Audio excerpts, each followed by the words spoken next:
Boa noite a todos. Um agradecimento especial à 19ª Regional, que nos convidou para essa parceria, que é a capacitação, preenchimento de declarações de óbito. O objetivo disso é evitar aquilo que a Regional de Saúde detectou, muitas não conformidades com relação ao preenchimento da declaração de óbito. Para tanto, programaram essa capacitação extensiva a todos os médicos, principalmente pronto-socorro, unidade de terapia intensiva, que são os que mais preenchem atestados de óbito. Para tanto, nós vamos ter duas apresentações do Dr. Fábio Garani, que é médico da Universidade Estadual de Londrina, membro da Sociedade Brasileira de Geriatria e Gerontologia, especialista em cuidados paliativos pela Universidade de Santos, especialista em geriatria e gerontologia pela USP e médico da Vigilância Epidemiológica 17, Rio Grande do Sul. Já vou fazer a apresentação do segundo palestrante, o Dr. Evandro Antônio Lara Seabra, perito criminal, Dr. Seabra, graduação em Física, Universidade Estadual de Londrina, 2005, professor de Física, Governo do Estado de São Paulo, 2007, mestrado em Econofísica, Universidade Estadual Paulista, 2009, curso interrompido. Perito Criminal, Paraná, 2010. Especialização em Gestão Pública, Universidade Estadual de Maringá, 2014. Perito-chefe do Instituto Criminalística Umuarama, 2017. Perito-chefe da Polícia Científica de Jacarezinho, a partir de 2020. Agradeço a todos a presença e passo a palavra ao Dr. Fábio Garani, para iniciar essa capacitação. Gente, boa noite a todos. Vamos falar então um pouco sobre a declaração de óbito. Agradeço tanto a Regional de Jacarezinho quanto a Unimed do Norte Pioneiro. E vamos falar um pouquinho desse tema que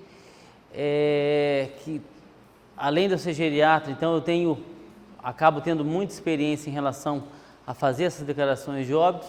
Como eu trabalho na vigilância do óbito na 17ª Regional de Saúde de Londrina, então esse é o meu dia a dia. Tá? Importante frisar que eu sou da Regional de Londrina, tá?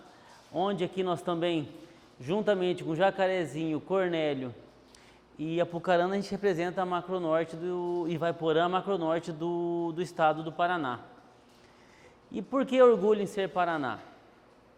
Porque hoje nós, a âmbito nacional, nós estamos muito bem representados. Eu também faço parte desse processo desde 2014 e nós temos avançado muito na questão de mortalidade, da vigilância do óbito em relação ao Brasil, coisa que nós estávamos muito para trás antigamente, e hoje nós estamos nos principais estados em relação à vigilância do óbito como um todo. Tá? E o meu objetivo hoje, gente, vai ser isso aqui, ó, tá? Para a gente excluir esses garbage codes. O que são isso? São os códigos lixo mesmo, em tradução literal. Por quê? Nós, colegas médicos, o que nós colocamos demais nas nossas declarações de óbitos? Acidente vascular cerebral, nós não estamos dando nome nem sobrenome para essa causa, apenas acidente vascular cerebral, insuficiência cardíaca, septicemia, neoplasia não especificada, insuficiência renal não especificada, embolia pulmonar, normalmente sem uma doença associada ou que poderia estar causando isso, insuficiência respiratória, sinais e sintomas e por aí vai. Então o objetivo hoje, gente, é tentar eliminar esses códigos lixos. E eu já vou explicar o porquê disso, que a gente tem que eliminar essas situações. Primeiro, sabendo que esse projeto nós iniciamos desde 2014, pela deficiência da formação da nossa mesmo, dos médicos. A aula que eu tenho de atestado de óbito foi no terceiro ano da faculdade de medicina. Quando que no terceiro ano da faculdade de medicina, a gente não tinha ideia, primeiro, estava em formação que jamais nós, como quase super-heróis, íamos pensar em fazer uma declaração de óbito. Então, talvez o momento dessa formação estaria um pouco equivocado. Hoje eu já ajudo no pessoal do internato e da residência em vários hospitais lá em Londrina, então isso tem ajudado um pouco. E a parceria com o município de Londrina, que nós já formamos, nós já fizemos essa capacitação para mais de 1.500 médicos. Tá? Esse é o nosso instrumento que a gente conhece como declaração de óbito, mas a partir de hoje, o que eu gostaria que ficasse muito claro para a gente? Que isso aqui, na verdade, é uma declaração de vida. Por que declaração de vida? Porque eu estou resumindo a vida desse paciente desde o momento que ele nasceu até o último suspiro dele. Eu tenho uma história resumida tanto de onde ele nasceu, a profissão que ele exerceu, quer dizer, quando eu morrer aqui, eu espero que o meu colega coloque, que eu não penso em morrer logo, médico aposentado e não só aposentado. Um professor que teve orgulho, que trabalhou como 40 anos como professor, ele também vai querer ser um professor aposentado e não só aposentado. Fora isso, vamos ter o município de residência, que vocês vão entender também depois por que é importante isso, o município de ocorrência. Se for morte fetal, nós vamos ter alguns dados específicos, tanto da criança quanto da mãe, e depois esse campo, que é o campo 5, que é o bloco 5, onde nós vamos ter a parte que a gente fala que é a parte médica da declaração de óbito, que na verdade a parte médica é do primeiro item até o item 57. Então, é tudo isso que nós vamos entender um pouquinho mais hoje em dia, tá? Então, voltando a falar um pouco mais desse documento, que é a declaração de óbito, que eu já expliquei um pouquinho para vocês, tá? É o documento mais importante do sistema de informação de mortalidade. Então, todos esses campos vão ser colocados dentro de um programa, que é o programa SIM. E como é feito isso? São três folhas autocopiativas, quer dizer, a branca, amarela e a branca, amarela e a rosa, que sai do Ministério, vai até os estados, dos estados ele vai para as regionais e das regionais vai para o município. O município vai distribuir todas as declarações de óbito. Então, Brasília vai estar sabendo em cada local onde está essa declaração de óbito. Por isso que nós não podemos simplesmente, no dia que a gente errar, simplesmente rasgar essa declaração de óbito. Errou, a gente vai escrever anulada, rasurada e devolve para o serviço de origem, onde a Júlia aqui na regional de vocês, ela que vai dar fim a essa declaração de óbito. Tá? Esse modelo, esse sistema, ele vem se aperfeiçoando demais desde 1975. Então, já teve várias evoluções e as informações que nós temos são informações de mortalidade que a gente vê no DataSUS, são todas baseadas nesse sistema de informação. Tá? E por que é importante isso, gente? Hoje nós estamos pós-pandemia, a gente consegue falar. Porque a partir desses dados aqui, ó, nós vamos ver a eficiência da gestão em saúde. Por que eficiência? A partir desse acidente que eu tive com a Covid, eu sei que se eu aplicar dinheiro em vacina, eu vou acabar provavelmente com a Covid depois. Se eu pensar na dengue, eu vou ter que ter medidas preventivas de contágio em relação ao mosquito para diminuir meu número de mortalidade ano que vem. Eu vou fazer isso no DPOC, vou fazer isso no diabetes, eu vejo um aumento do número, eu vou ter campanhas de prevenção em relação a isso. Então, se o meu gestor, ele vai usar esses dados aqui, meu secretário de saúde, o meu prefeito, o meu governador, para diminuir esses dados que nós vamos colocar aqui, tá? Então, esses dados nós vamos ter que ter para visar a melhoria da população, tem que ser fidedignos, nós colegas médicos, eu tenho certeza que não foi só em Londrina, mas aqui também, a questão da velocidade. Ah não, esses dados da Covid são mentira, não são, esse número que aparece é fantasioso, é mentiroso, não, gente. Os nossos colegas médicos, quer dizer, se eles colocam Covid aqui, tá? Depois tem uma equipe do município, a equipe da regional vai conferir esses dados, não só por Covid,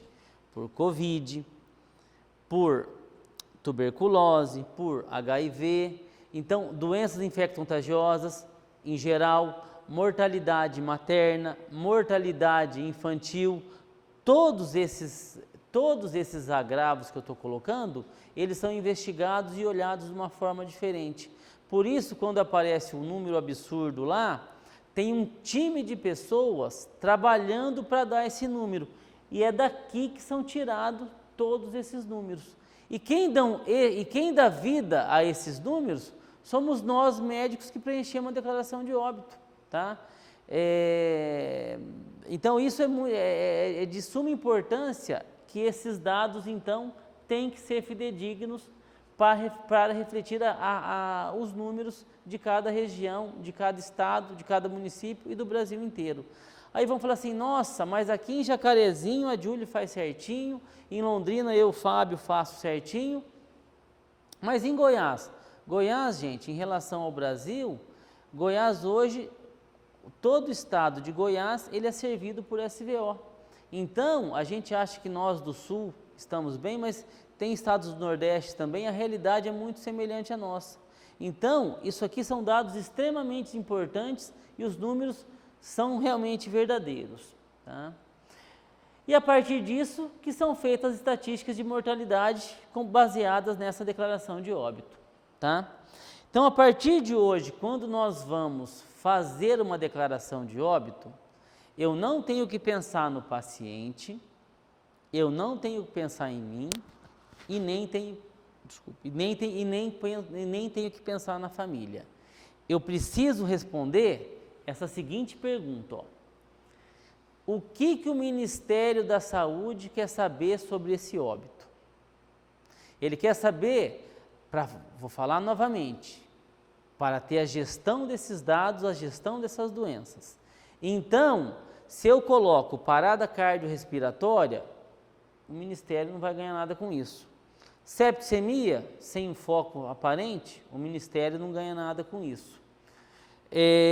Insuficiência renal, gente, ele me ajuda, mas ele me ajuda mais Covid da insuficiência renal, diabetes da insuficiência renal, hipertensão da insuficiência renal, então, para mim também não é importante. Então, eu tenho que dar nome e sobrenome. Falência múltipla de órgãos, gente, não tem quem não morra de falência múltipla de órgãos. Todos os órgãos vão ficar parados, então o Ministério não precisa ter essas informações. A gente tem que dar informações importantes para ele, tá? Então é isso que nós não vamos querer mais, os garbage codes. Isso aqui eu já passei para a Julie, ela vai passar depois para os hospitais e para todo o serviço de saúde, são 2 folders, super simples, super resumido e até quase um guia para ajudar também a fazer a declaração de óbito, tá? Voltando um pouquinho, então o que nós temos? Nós temos a declaração de óbito, que todo município vai ter uma codificação, que aí nós vamos colocar da CID-10, tá? Que o Ministério da Saúde, no guia dele, até ele é bem sutil, mas ele fala assim, que se possível pode deixar o CID em branco, porque normalmente o médico não sabe fazer a CID colocar o CID correto daquele diagnóstico, por quê?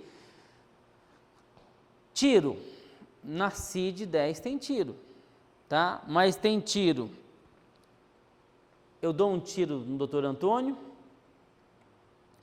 eu estamos tomando aqui uma cerveja, alguém dá um tiro na gente, se a polícia vem aqui, alguém assalta a gente, a polícia vem aqui e dá um tiro na gente, é outro tipo de código. Então, só em relação a tiro, nós temos 4, 5, 6 tipos de código. E assim vai por diante. Na diabetes é a mesma coisa, hipertensão às vezes muda também. Então, nós temos que saber que cada município, pelo menos os maiores, vão ter um codificador. E depois isso passa por um crivo da Regional de Saúde e depois lá na CESA também tem gente codificando, arrumando essas codificações, tá? E é daí que vão sair realmente, que vão chegar no SIM e aí nós vamos ter as nossas estatísticas. Então, para resumir, gente, nós vamos ter vários interesses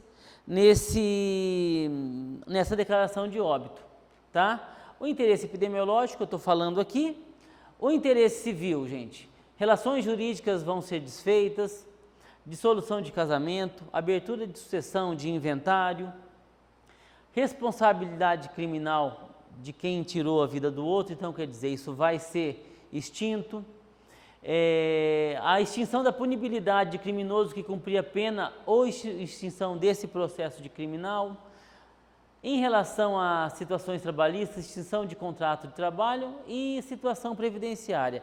Tudo isso depois de lavrado a certidão do óbito, tá?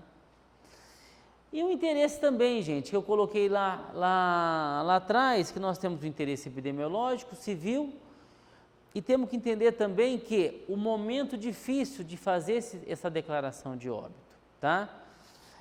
É um luto, tá? Para a família, é um momento único, infelizmente, para a família, então nós temos que realmente saber da parte técnica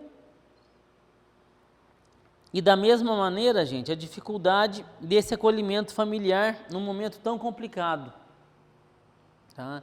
Então, é isso que às vezes eu questiono, colegas médicos têm que ter a sensibilidade, às vezes, de saber como perguntar, saber como abordar a família, que eu vou comentar também na investigação sobre de óbito de causa mal definida, tá? Até como a gente tem que depois perguntar para a família o que pode nos dar de pista para a gente colocar no atestado médico, tá? E o motivo que eu estou aqui, gente, os fatores que estão prejudicando a qualidade das estatísticas. E o principal somos nós mesmos, gente, as causas mal definidas, tá? É isso que eu estou falando, são aqueles garbage codes que a gente não pode colocar mais.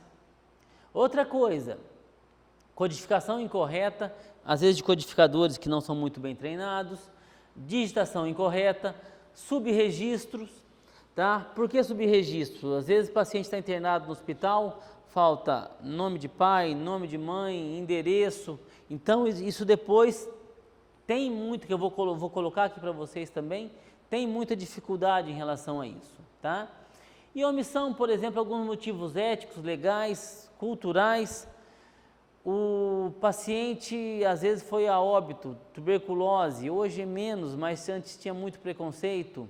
Ainda temos um preconceito grande em relação ao HIV, a família pede, não põe esse diagnóstico. Então são diagnósticos que nós temos a obrigação de colocar isso na nossa declaração de óbito, tá?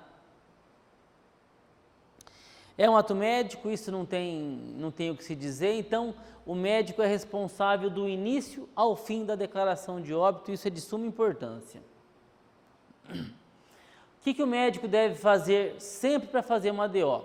Sempre examinar o corpo com um documento com foto na mão, isso é de suma importância. Registrar os dados na declaração de óbito, sempre com letra legível, pelo amor de Deus. Às vezes me mandam fotos de Deus e falam, Fábio, vê o que está escrito.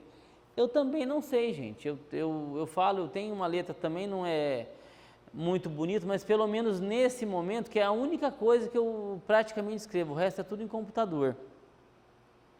Eu faço de letra de forma, tento caprichar um pouco mais para que isso não fique muito ruim.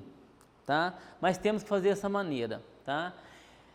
Registrar todas as causas da morte pertinentes de uma maneira que eu também vou colocar aqui para vocês, tá? E depois revisar todos os campos se estão preenchidos corretamente. O que nós não devemos fazer, tá? Isso diminuiu demais também e acho que não tem acontecido. Assinar a declaração de óbito em branco. Preencher a DO sem examinar o corpo. Isso aconteceu há uns 3 anos em Londrina, 3, 4 anos. A colega foi chamada e ela não foi verificar o corpo, fez a DO. Quando ele chegou no serviço funerário, não era um corpo, era um paciente ainda, né? Então ele acabou depois indo para a Santa Casa e faleceu 3, 4 dias depois. Mas ele não estava em óbito quando ela não foi examiná-lo na verdade, né? Não podemos utilizar termos vagos para o registro, como, por exemplo, hipertensão arterial sistêmica, colocamos HAS, não podemos. Insuficiência cardíaca congestiva, ICC, não podemos. Insuficiência IRA, eu não sei se é insuficiência respiratória aguda ou insuficiência renal aguda. Então, por isso que nós não devemos colocar abreviatura nas doenças. E também não podemos cobrar pela declaração de óbito, tá? Em que situações a gente vai emitir essa DO? Em todos os óbitos, natural ou violento. Natural, um médico assistente, violento, IML. Quando a criança nascer viva e logo após o nascimento, a criança for a óbito. Independente, a criança nasceu, qualquer sinal de vida, cordão umbilical, choro, respiração, vamos fazer declaração de nascido vivo e logo em seguida declaração de óbito, tá? E no óbito fetal, isso aqui é interessante porque gestação, tudo ou, gente, igual ou superior a 20 semanas, ou feto superior a 15 gramas, ou feto maior que 25 centímetros, nós vamos, qualquer sinal desse, nós vamos emitir a DO. Tá?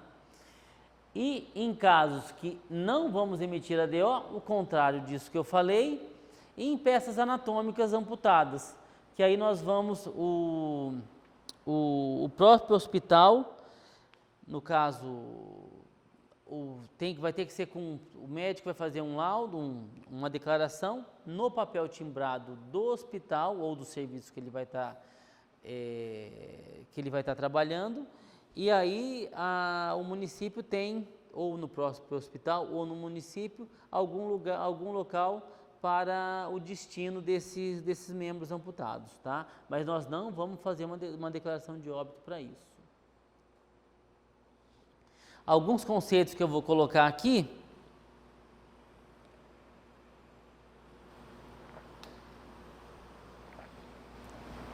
Do óbito, que é o desaparecimento permanente de todo sinal de vida, em um momento qualquer depois do nascimento.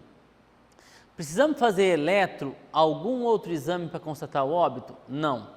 Vai da experiência de cada colega, tá? Então, isso nós não precisamos fazer nenhum exame para constatar esse óbito. Óbito de causa natural é aquele que provém de uma doença para ele a óbito. E óbito de causa externa, ocorrente de uma lesão provocada por violência, homicídio, suicídio, acidente ou morte suspeita, qualquer que seja o tempo decorrido entre o evento e o óbito, tá? Portanto, gente, tomei um tiro na barriga, fiz laparô, fui de alta hospitalar. Quando fui de alta hospitalar, fiz uma fístula.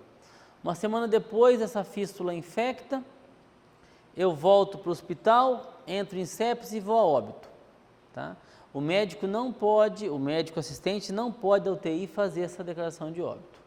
É ainda decorrente desse tiro. Então, ele vai para o IML. tá? Outra situação interessante, queda no idoso.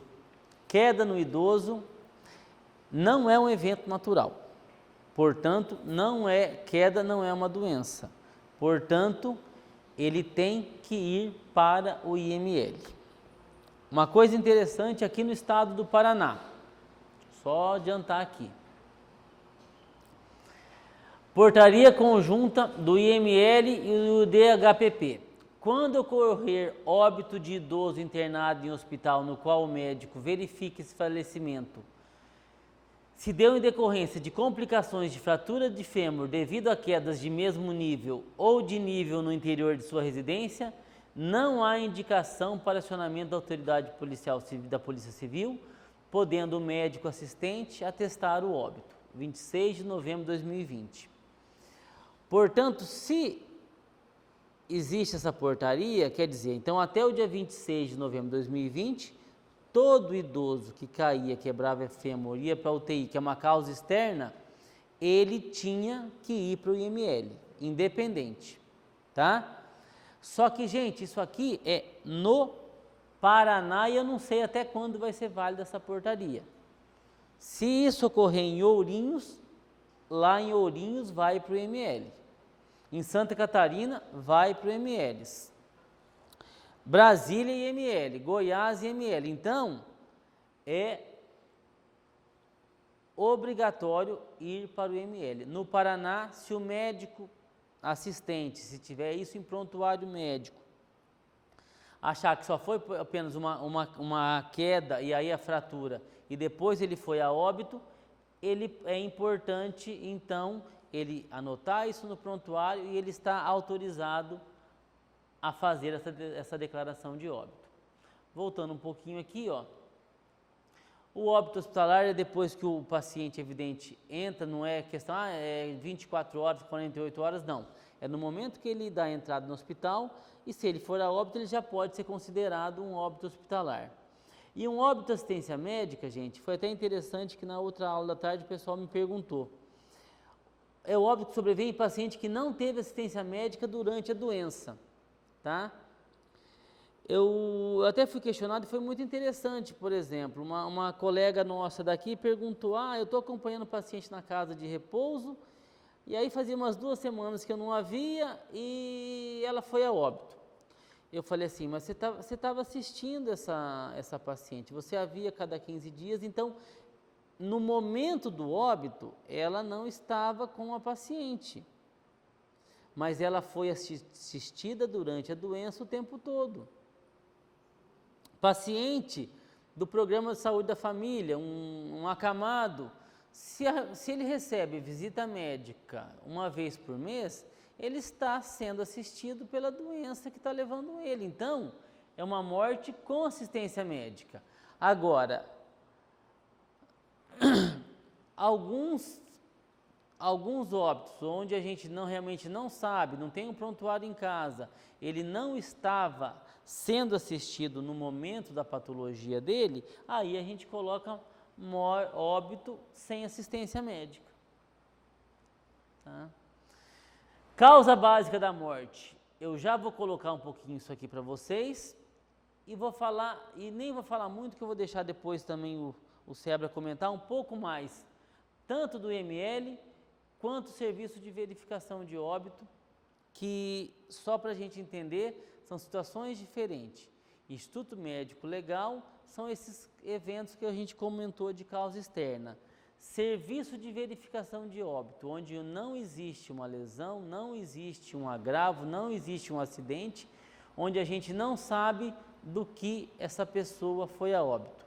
Só que é uma doença que levou a óbito. Então, são parte, teoricamente, que a gente chama de parte clínica, e são serviços diferentes e até em secretarias diferentes, porque o IML, Secretaria de Segurança Pública, SVO, provavelmente não, é a SESA, está mexendo, Secretaria de Saúde, então são, inclusive, secretarias diferentes.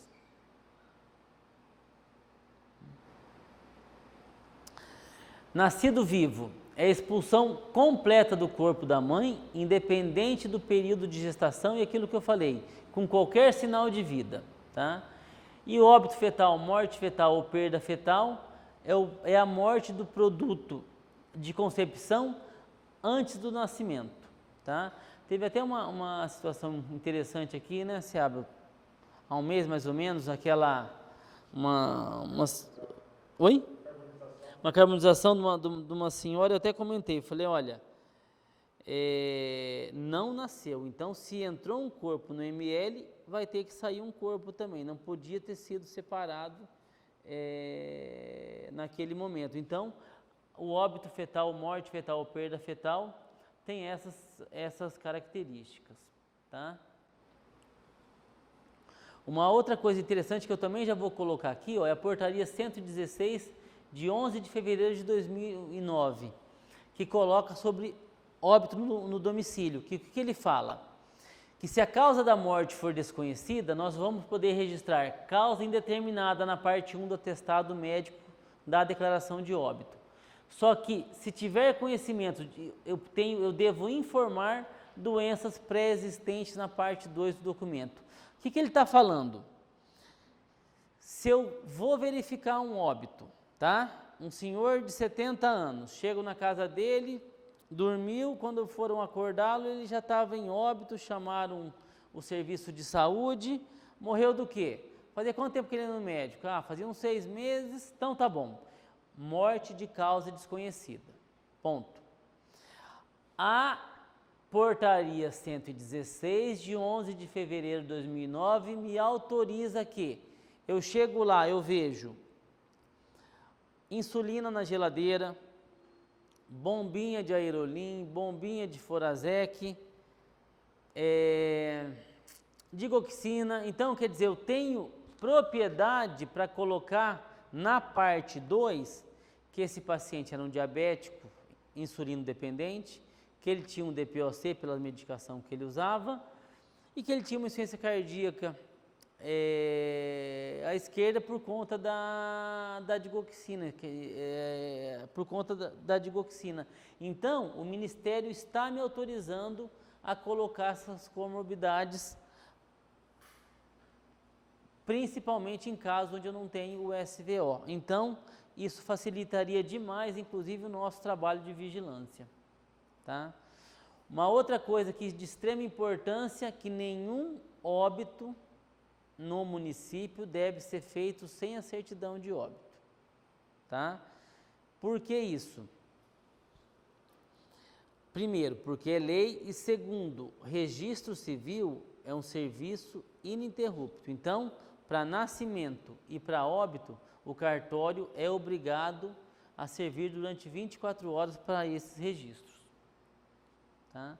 Aqui foi aquilo que eu comentei, ó, em relação à obrigatoriedade e da veracidade do documento da declaração de óbito, e aqui que é vedado ao médico receitar, atestar ou emitir laudos de forma secreta ou ilegível, gente. Então, pelo menos na hora da gente escrever alguma coisa, vamos tentar melhorar um pouquinho na letra, tá? Morte natural, já comentei um pouquinho, tá? Alguns conceitos aqui em relação à resolução do CFM, para quem vai preencher essa declaração de óbito, tá? Quando o colega não prestava, que aqui ele fala, paciente de regime ambulatorial, quando não se tem um diagnóstico, que ele poderia ir para o SVO, mas se nós não temos, o que eu costumo falar? Cada cidade pode ser um fluxo semelhante, mas às vezes vão ter algumas especificidades, tá? Londrina, eu acho que Maringá também tem um serviço um serviço para fazer esse atestado de óbito de paciente na residência. O que é feito em Londrina? Eu vou mostrar um documento aqui, eles usam uma autópsia verbal, a família vai lá e o colega médico preenche o atestado a partir de uma conversa com a família, falando aquilo que eu perguntei, perguntando se a última vez que foi no médico, a medicação que usa, e aí ele vai colocar a mesma coisa, ó, morte sem assistência, ou se está sendo assistido, liga para o colega médico para saber a última consulta, o que foi passado, e por aí por diante, tá? Comentei isso aqui, as não naturais, então vamos lá. E o fluxo, então, dessa declaração de óbito, o que nós vamos fazer? Quando ocorre o óbito de causa natural, sem assistência médica, deveria ir para o SVO, tá? Ou com causa, com assistência médica, se for mal definido, também o SVO, e com causa conhecida, o médico do paciente ou o substituto. E na causa externa, o IML que vai fazer esse laudo, tá? Esse atestado. Esse aqui é o resumo da nossa declaração de óbito, tá? Deixa eu colocar algumas situações aqui. Esse aqui é o que falam que é a parte médica, mas na verdade é uma das partes médicas. E aqui é onde eu quero chegar para vocês, ó.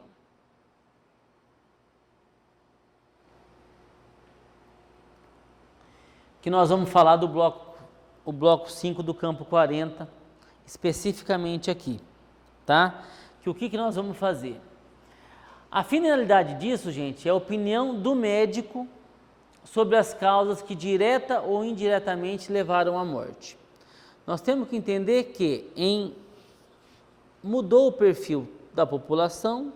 Se antes nós tínhamos óbitos por doenças infecto-contagiosas, hoje nós temos por doenças crônico-degenerativas. Vários óbitos, gente, eu também fico em dúvida, até do que colocar, tá? Mas o que eu estou falando aqui?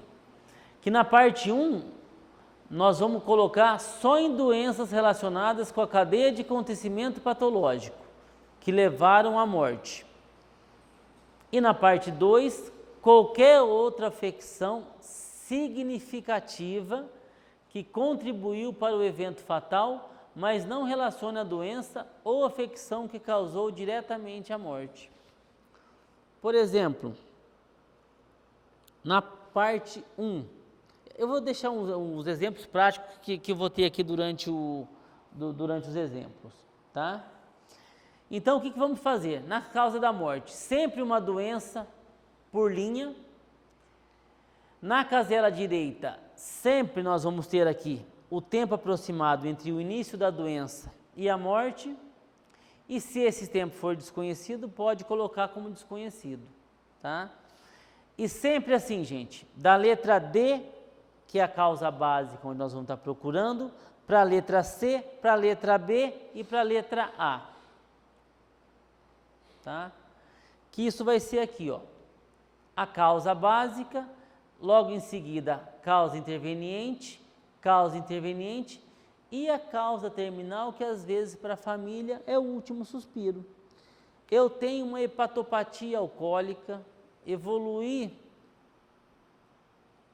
com varizes de esôfago e tive uma hematêmese, quer dizer, vomitei sangue. Para a família, a causa do óbito foi eu ter vomitado sangue.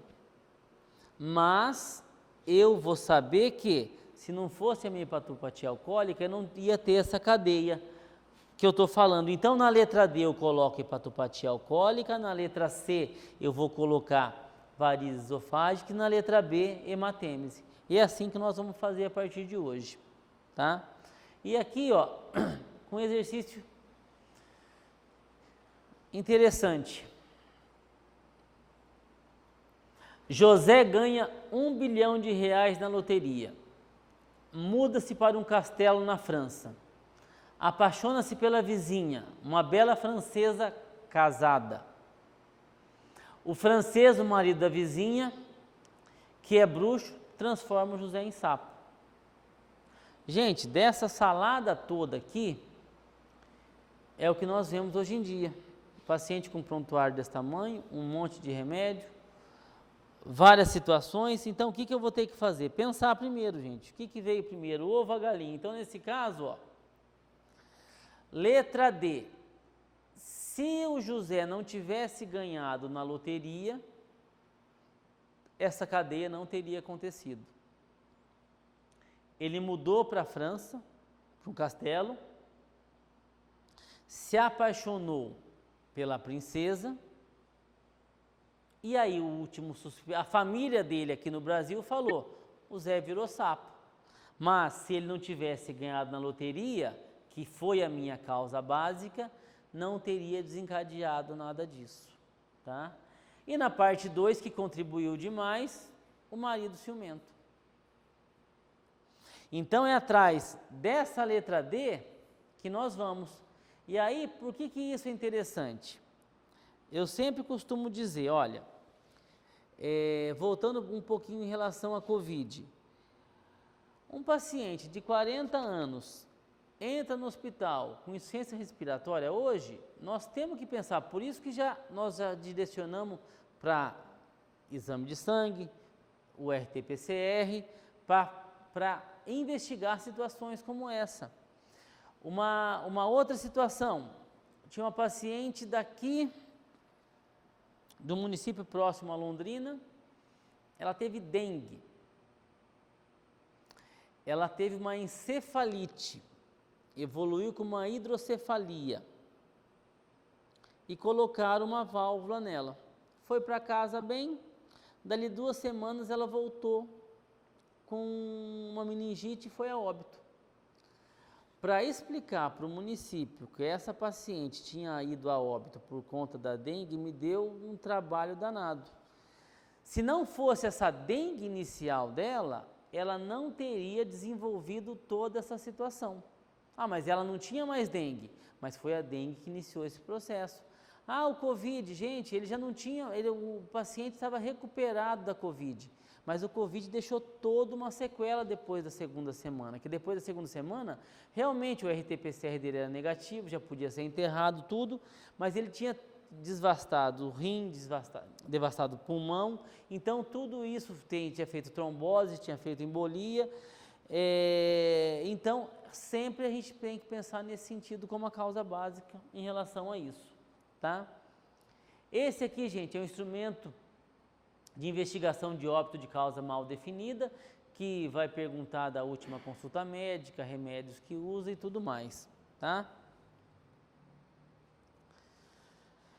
E agora a gente vai ver que interessante, ó. Quando a morte for consequência de uma cirurgia ou procedimento médico, como nós vamos fazer, tá? Tetralogia de Fallot, cirurgia cardíaca, broncopneumonia e choque séptico. Agora nós vamos voltar para a declaração de óbito. Olha o que o Ministério está sabendo.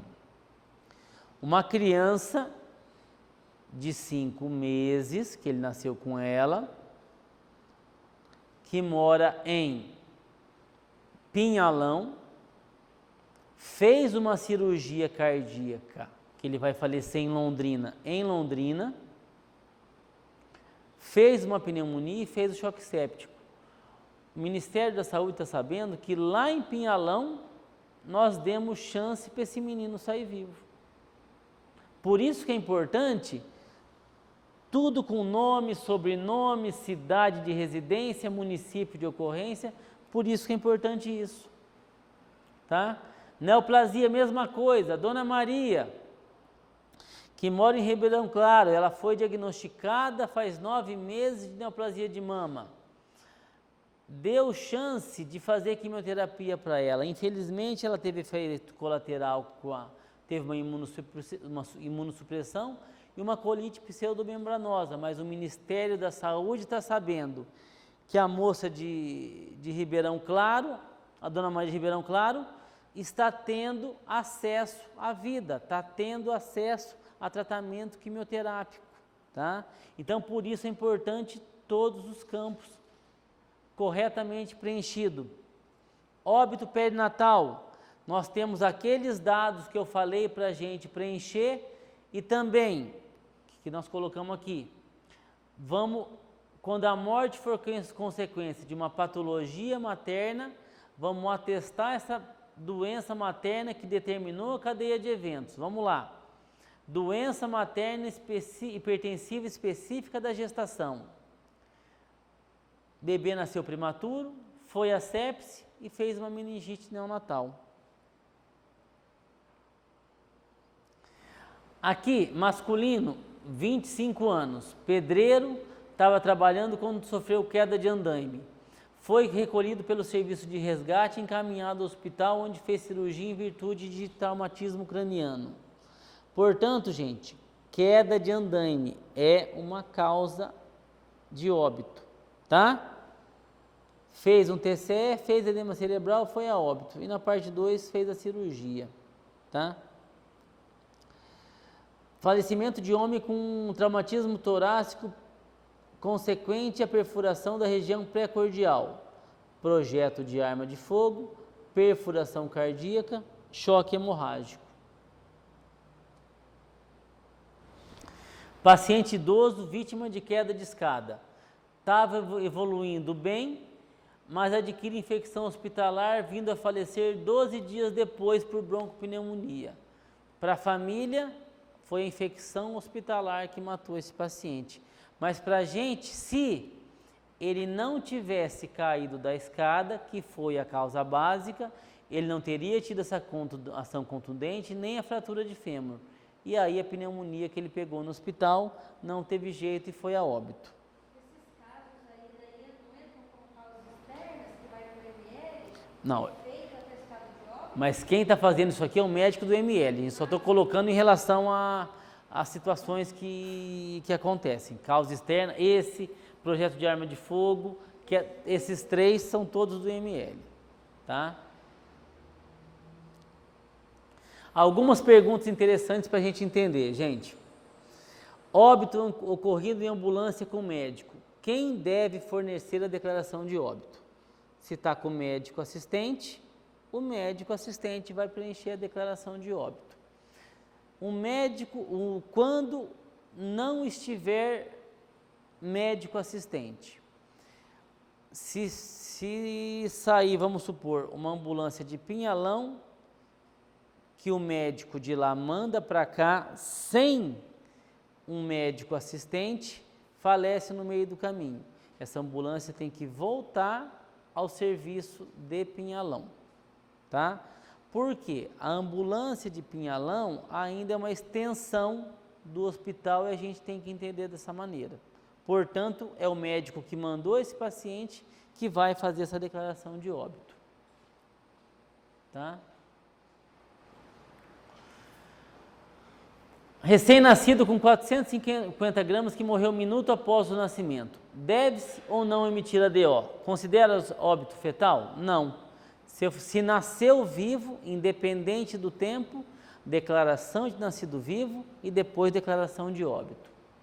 Tá? Fato interessante, gente, isso aqui, ó, o que eu coloquei de paciente em residência. Como nós vamos ter que constatar isso? Médico do serviço público emite DO para paciente que morreu sem assistência médica. Posteriormente, houve denúncia de uma suspeita que se tratava de envenenamento. Quais as consequências legais e éticas para esse médico? Se ele preencheu da maneira como eu coloquei, e importante ter anotado, ou no prontuário médico, ou na própria declaração de óbito. Óbito de causa desconhecida, sem sinais de violência e lesões externas. Aí ele pode ser até processado, porém, ele provavelmente vai ser absolvido porque ele está seguindo todo o protocolo do Guia de Vigilância Epidemiológica. Paciente chega ao PS e em seguida, chega vivo e em seguida tem uma parada cardiorrespiratória. Ele chegou ao PS, ele está sendo assistido. O médico é obrigado a fornecer a DO? Como proceder com relação à causa da morte? Ele assistiu, nem que for por um segundo, ele vai fazer a declaração de óbito. Se ele não sabe o que ocorreu, ele pode colocar como morte de causa desconhecida e se tivesse SVO, ele pode encaminhar esse corpo ao SVO. Aqui não acontece, gente. Médico de um município onde não existe IML é convocado pelo juiz local a fornecer atestado de óbito de uma pessoa vítima de acidente. Ele pode se negar a fazê-lo? Não, tá? Mas aqui no estado do Paraná, graças a Deus, todos os municípios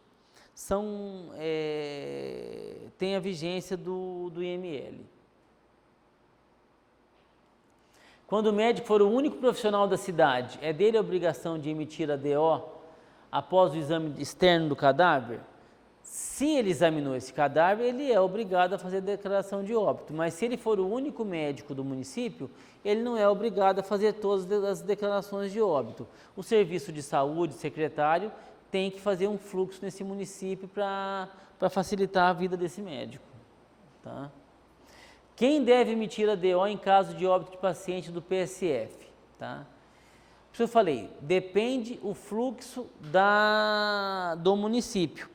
Se for do SVO, do PSF, ou se falece à noite, ou o paciente vai em alguma UBS 24 horas, ou no hospital da cidade, qualquer serviço que vai funcionar 24 horas para o paciente não, né? Vão levar o corpo até esse serviço para emitir essa declaração de óbito. Como proceder para enterrar as peças anatômicas eu já comentei. E em caso de preenchimento incorreto da DO, escrever anulada e logo após devolver para o serviço de origem, que depois essa DO vai vir para a regional para dar o segmento final a eles, tá? E o médico não pode, a gente já comentei também, cobrar para emitir a declaração de óbito, tá? Alguns exemplos, gente, de preenchimento adequado, que isso é interessante a gente colocar, ó. Um linfoma não Hodgkin, pneumonia, choque séptico, insuficiência aórtica. Acidente vascular cerebral isquêmico, broncopneumonia, choque séptico. Aqui, ó, paciente domiciliar, morte de causa desconhecida, insuficiência cardíaca e doença pulmonar obstrutiva crônica, ele colocou na parte 2 corretamente, tá? Aqui ele também deu nome e sobrenome, ó, cirrose alcoólica, encefalopatia, acidente de trânsito, coloca até o atropelamento, depois as lesões em seguida, tá? Agressão com instrumento pérfuro cortante, ferida pérfuro cortante de pescoço, ele coloca nome e sobrenome. E os de preenchimento inadequado, que é aqui que nós estamos para tentar resolver isso aqui, ó. Esse colega já colocou, ao invés de colocar o diagnóstico, ele colocou o CID. Esse aqui é interessante, ó, que ele colocou até retinopatia, esse aqui até exagerou um pouco no que ele colocou, mas assim, ó, insuficiência de múltiplos órgãos não esqueceu, septicemia não esqueceu, então isso é difícil da gente aceitar hoje em dia. Esse aqui colocou parada cardiorrespiratória e na parte 2 ele colocou aqui em cima, ó, tá? Ao invés de colocar no local adequado. Pneumonia e choque séptico, quer dizer, a gente não sabe o que levou essa mulher à pneumonia, se realmente pode não ter tido nada, teve uma pneumonia e foi a óbito, mas a gente sabe das subnotificações, se ela tinha já um Alzheimer, se ela já tinha um Parkinson, se ela já tinha uma insuficiência cardíaca, o que ela tinha mais para ter evoluído a óbito dessa maneira. Choque cardiogênico, parada cardiorrespiratória, quer dizer, o que eu estou respondendo para o Ministério em relação a isso? Acidente de trânsito, sem outras especificações, trauma crânioencefálico fechado e lesões encefálicas, também não está me dizendo muita coisa. Esse é de matar, ó. Infecção do trato urinário, pneumonia, sepse. Eu não sabia se tinha sepse ou sepse grave, mas ele colocou sepse grave e choque séptico, tá? Hemorragia digestiva alta, quer dizer, sem nada previamente. Parada cardiorrespiratória. Oi.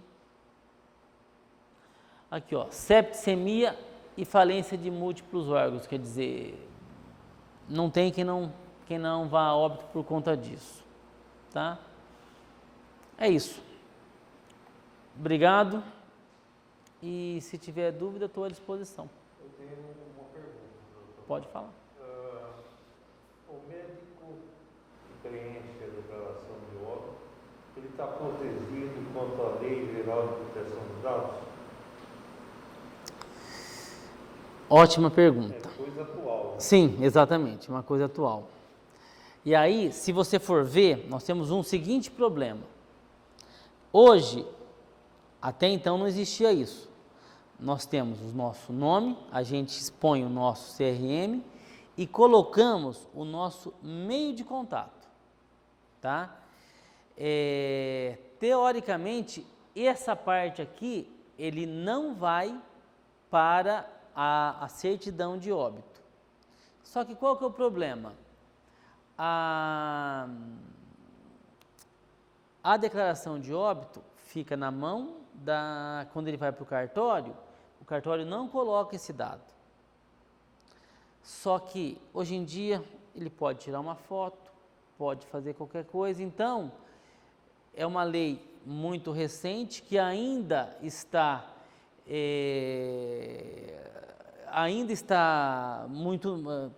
uma lei muito recente que nós não temos essa proteção em relação a isso ainda, porque fica acabando uma coisa quase que pública, porque a família pega na mão. Então ela pode tirar uma foto dessa declaração de óbito e mandar para onde quiser. Isso tende a diminuir demais o dia que isso aqui for uma declaração de óbito totalmente 100% digital, tá?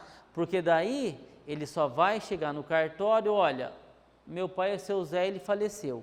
Aí ele vai ter no máximo o nosso nome e o nosso número do CRM. Respondido? Preocupa, né? Muito, muito, tá? Nesse momento que ainda está totalmente indeterminado, vocês estão esperando aqui no Unimed muitas ações. Verdade? Lógico, porque principalmente o dado que nós temos, ele circula no consultório, ele circula no hospital, ele circula na clínica, ele circula em tudo quanto é canto. Então uma seara está divulgada aí, e vai chover. E até se regulamentar tudo isso aí, não vai ser rápido, não. Mas o problema foi esse, quando fizeram essa lei, ninguém pensou aonde que podia chegar isso, entendeu? Então são as leis do Brasil que é uma lei importante, mas esqueceram de muitas coisas, principalmente em situações como essa. Tá bom, né? Uma pergunta, só sobre a questão que você põe na parte 2, as doenças pré-existentes do paciente, né? Você não atendeu o paciente, né? Você coloca morte, causa desconhecida, coloca na parte 2, né, medicamento que você acha que o paciente tinha. O médico ele deve preencher também a autópsia verbal, porque essas informações ele pegou com a família, Não. para proteção, ou ele só preenche na parte 2 as comorbidades do paciente e põe causas desconhecidas? Então, ele pode tanto deixar, e aquele instrumento você pode começar também a deixar mais claro para todo mundo, ou também colocar essas informações ou no prontuário, ou se for PSF, colocar no prontuário do PSF, se for o médico assistente, algum outro prontuário que possa ter. Ou se não, sempre deixar por isso eu falei, dependendo da situação, deixar isso aí visando um pouco maior, porque esse documento é validado pelo Ministério. O pessoal sempre pergunta quando há óbito, principalmente infantil, né? De cenário, que a família quer saber da morte, se manda para o IML, ou não manda para o IML, a gente não fez o vídeo de SPO. Daí, geralmente os médicos ligam se eles podem fazer esse envio. A gente sempre orienta que a família faça solicitação, né? Via delegacia, boletim de ocorrência, sim. É mandado para o IML. É dessa forma mesmo, porque não é uma causa externa. Né? Então, óbito infantil, sem nenhuma situação de de causa de lesão de causa externa, seria CVO mesmo, tá? O IML de Londrina, em crianças abaixo de 1 ano, em alguma situação assim, eles até fazem, mas normalmente não é feito. Agora, qualquer indício de morte suspeita, maus tratos, alguma coisa, isso tem que ser encaminhado para o IML. IML, boletim de ocorrência IML.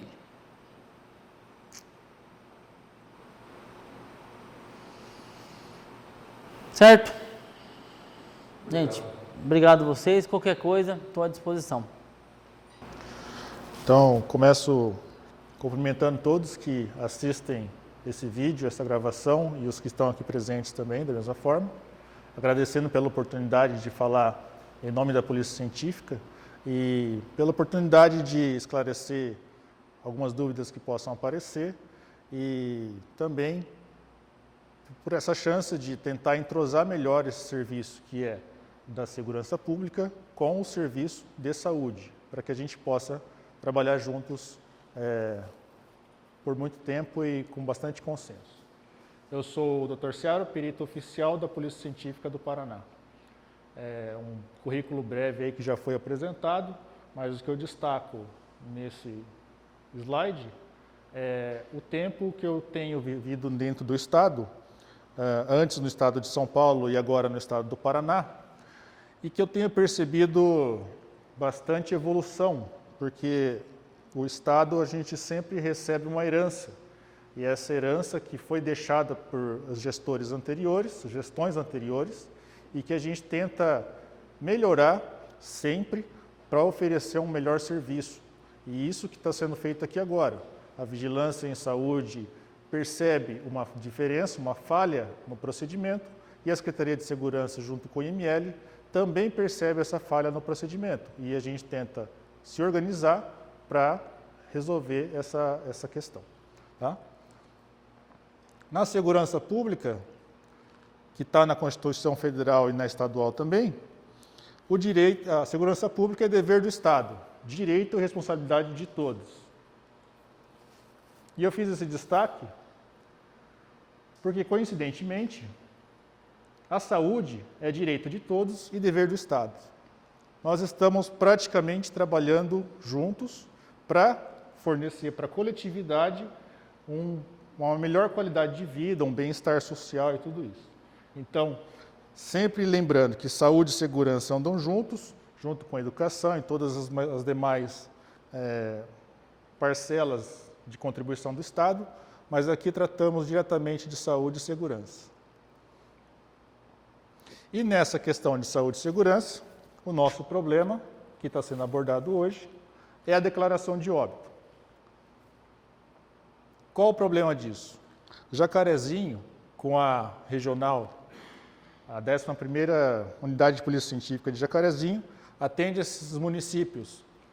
São 28 ou 29 municípios, se não me engano, e temos um contingente aí de aproximadamente 375 mil pessoas. É um volume expressivo, nós atendemos todos esses municípios com 4 médicos legistas, uma equipe de 25, 26 pessoas, se não me engano.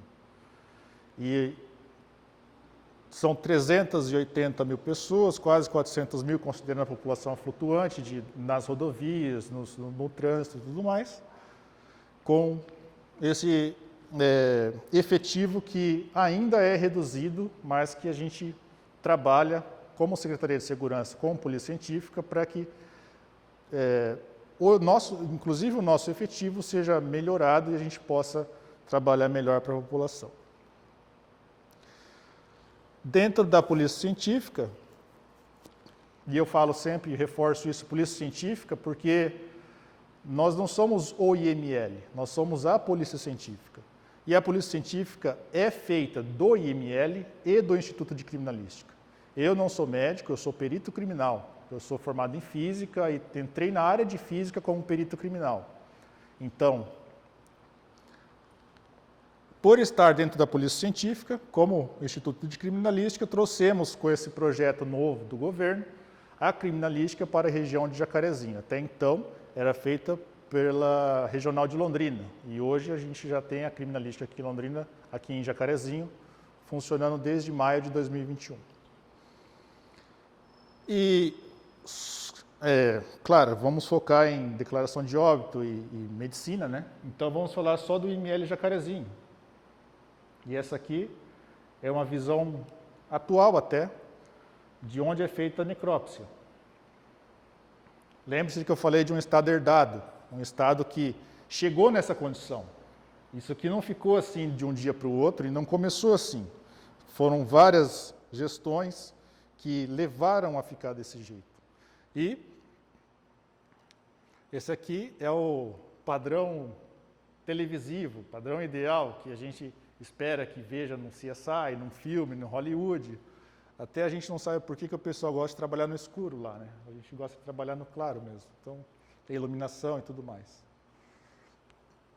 Mas mesmo assim, dentro da produção do IML de Jacarezinho, com dados de agosto de 2021 ainda, eu peguei aqui o ano passado, 2020, e o primeiro semestre de 2021. Veja que interessante.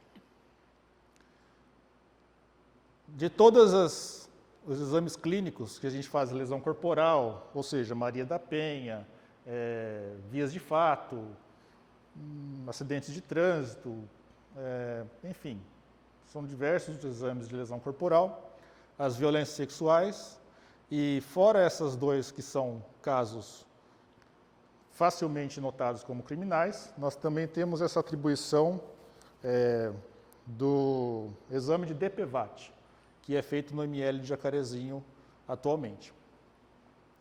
Então, esses exames de violência sexual e lesão corporal, que são o maior volume dentro do IML, em 2020 foram quase 800 exames, e no primeiro semestre de 2021 já se ultrapassou essa quantidade. Tá? E em número de necrópsias também já ultrapassamos a média. Né? Então, quer dizer, esse ano está mais violento. Por outro lado, a diferença entre os laudos concluídos no ano passado e no primeiro semestre, e reforçando, esses são dados de agosto ainda, esses laudos concluídos, existe uma queda, porque a gente já está fazendo um trabalho de conscientização dos médicos assistentes nos municípios para que não seja enviado ao IML qualquer corpo que está na rua, só porque não se sabe do que morreu. Só porque um corpo está na casa e, a princípio, não tem sinal de violência, não tem nada, encontrou um corpo, como foi falado antes,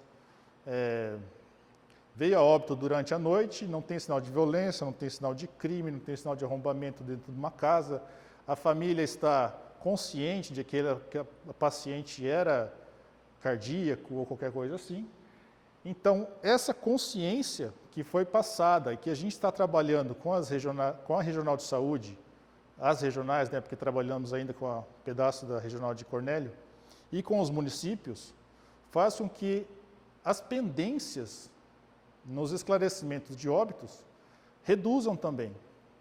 Porque um esclarecimento de óbito sem uma causa externa notável, que seja um traumatismo, ou uma hemorragia decorrente de perfuração e tudo mais, isso vai depender de um exame patológico.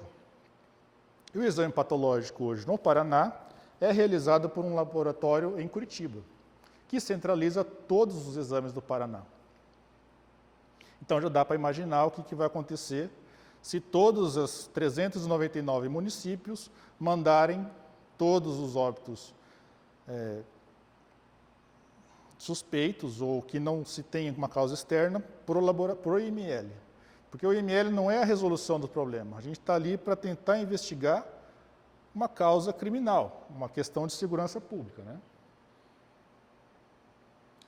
O que significa mandar tudo para o IML assim, sem nenhum critério que esteja relacionado com crime, violência ou segurança pública? A família está em luto ainda. Existe uma demora para a liberação do corpo, porque eles querem sepultar o seu ente. E esse exame do IML tem só hora para começar, ele não tem hora para terminar. A gente está fazendo perícia lá, a gente não está liberando o corpo, né? Então, demora para liberar um corpo para o familiar, demora para a conclusão da causa do óbito, visto que é necessário um exame complementar na maioria das vezes, e essa causa que vai fazer a diferença para a vigilância em saúde. Causa um atraso no procedimento policial, porque trabalhamos dentro da Secretaria de Segurança, lembre-se. Então,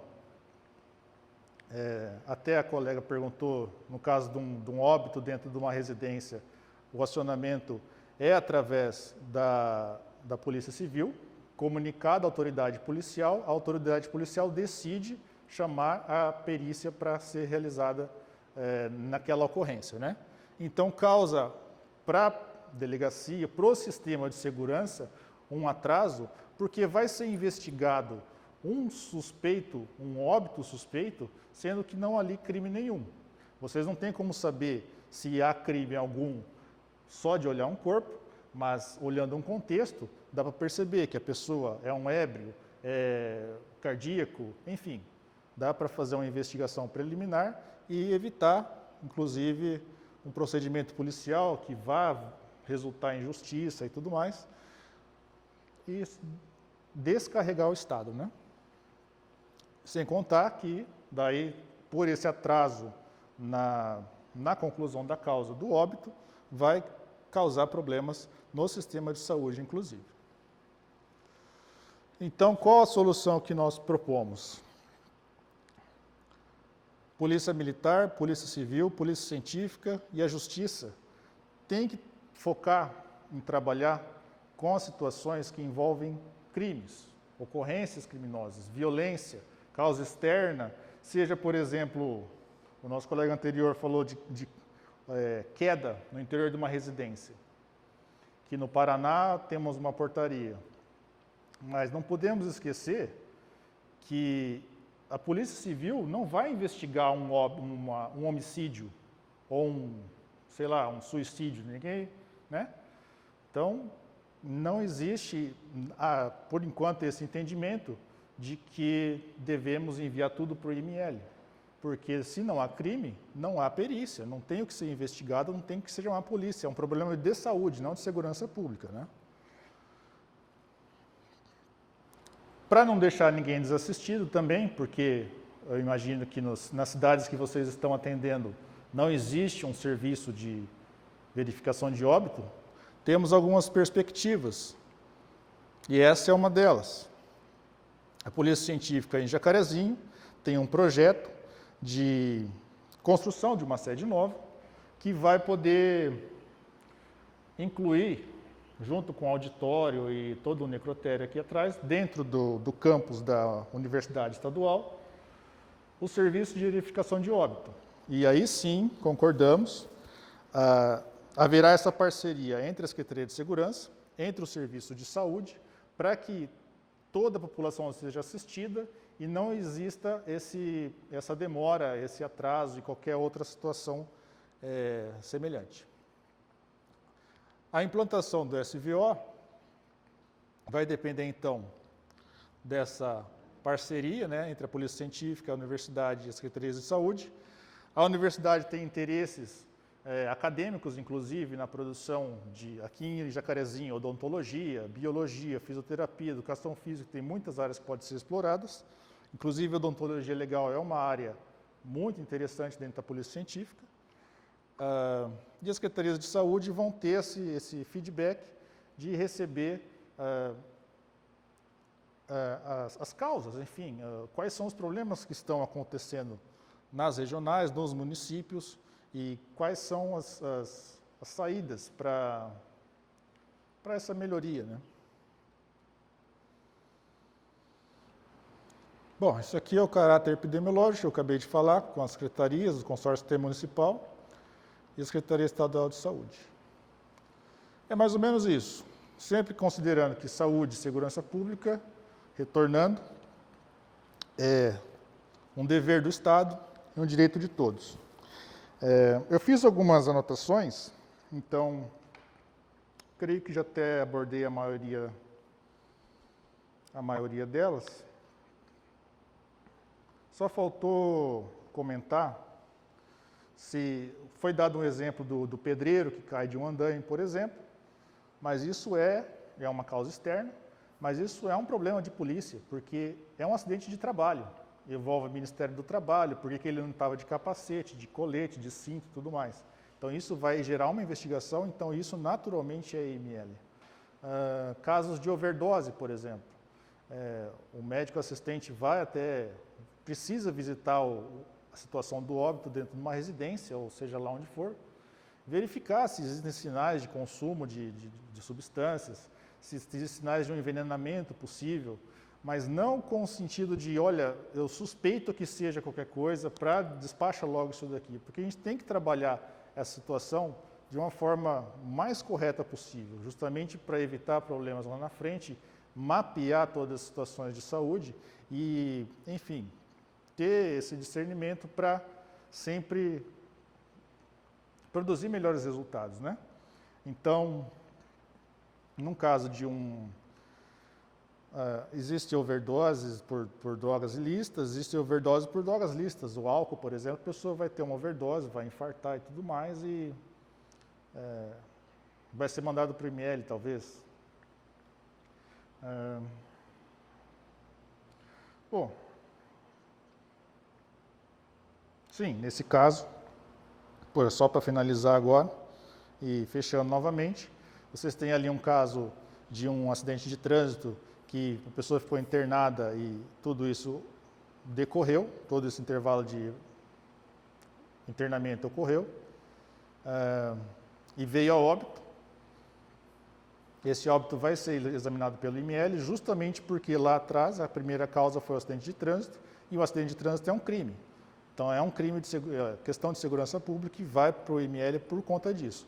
Vamos precisar, dentro do IML, de todo o atestado, toda a evolução desse paciente até o óbito, para que a gente consiga também mapear qual é a consequência do acidente de trânsito lá na causa do óbito. Isso aí é feito pelo IML, inclusive para preenchimento da DO, vai ser importante nesse sentido.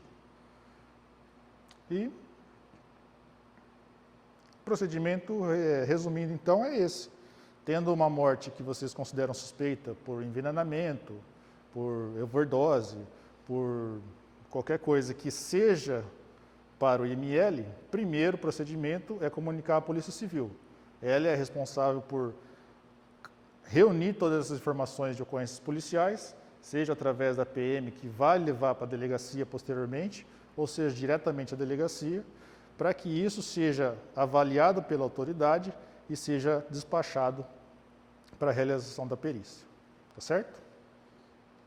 Eu deixo aqui um contato, se precisar, esse é o nosso telefone fixo lá, mas ele também é o WhatsApp, caso alguém tenha alguma dúvida que possa ser solucionada, a gente tem uma equipe de médicos que está sempre de plantão e eles estão disponíveis, inclusive, para trocar ideias com vocês, médicos que estão nos postos de saúde, nos hospitais, nos atendimentos aí das cidades, para que seja esclarecido como que se faz essa declaração de óbito, como que se procede numa determinada situação. Então, a gente está sempre à disposição e com essa intenção de ajudar, fornecer essa ajuda para a saúde e receber da saúde essa assistência para a segurança pública. É isso. Dúvidas? Alguma pergunta?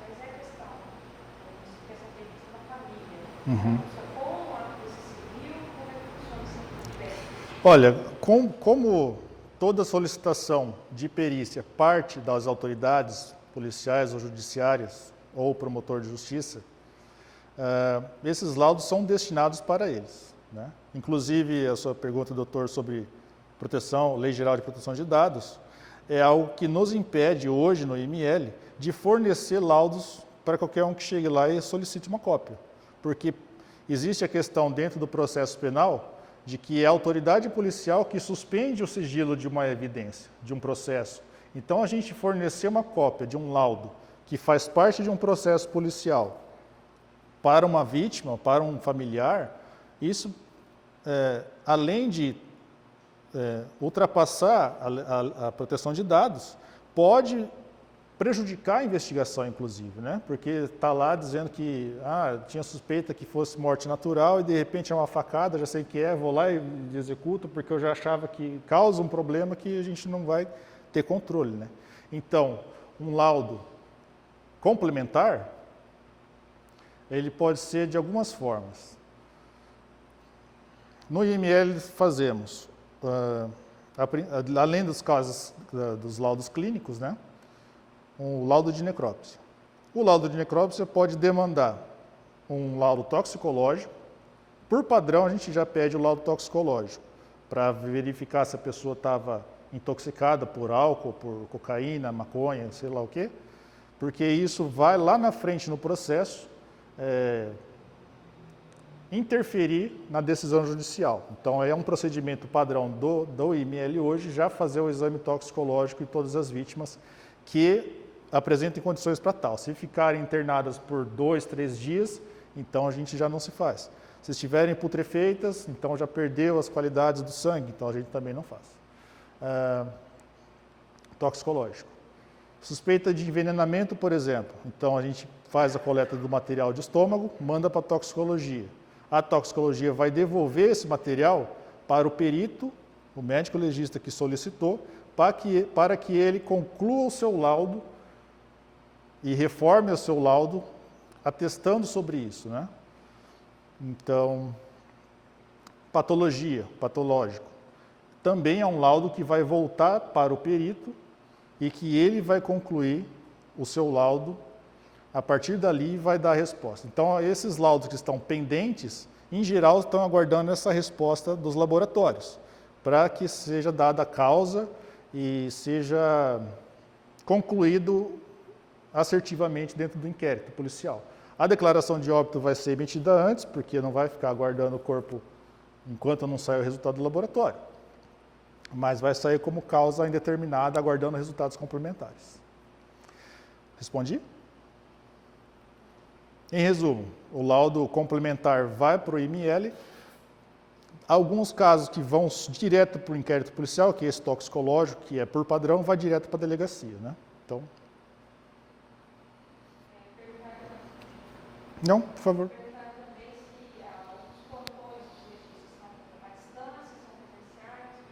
Os plantões? Os plantões, eles têm os atendimentos clínicos, mas eles ficam em sobreaviso. Então, assim, por telefone hoje é fácil encontrar bastante gente, né? Então, sempre que tiver alguma dúvida, alguma coisa, pode nos contactar que a gente vai esclarecer. E, em segundo lugar, a gente vai estar sempre cobrindo a nossa região de atendimento 100% do tempo, seja chuva, sol, calor, frio, noite, dia, a gente tem que dar o nosso atendimento. Dúvida? Não? Eu tenho uma curiosidade, só que você colocou aí. Essa unidade da Polícia Científica que está projetada a ser construída, tem previsão ou não? Hoje a nossa melhor previsão é dependente da conclusão. Hoje o nosso processo está dentro da universidade. Essa parceria, a universidade hoje está trabalhando para produzir essa planta, para verificar essas necessidades que eles próprios têm. Qual que vai ser o auditório, qual vai ser a sala de aula, onde vai ficar essas coisas. Então hoje, não posso dar uma previsão numérica, mas essa qualidade está dependendo da universidade esclarecer até que ponto eles precisam daquele campus ali funcionar. Então, vocês... Sim, em Jacarezinho. Em Jacarezinho, dentro desse campus ali, onde lá em cima é o campus Odonto, vai ser lá por cima. Pelo que a universidade nos passou, eles querem colocar todos os cursos lá e uma das partes do campo, na parte do fundo ali, vai ser a polícia científica e Vai ser anexo, mas assim, vai ser dentro do campus, né? Então, isso.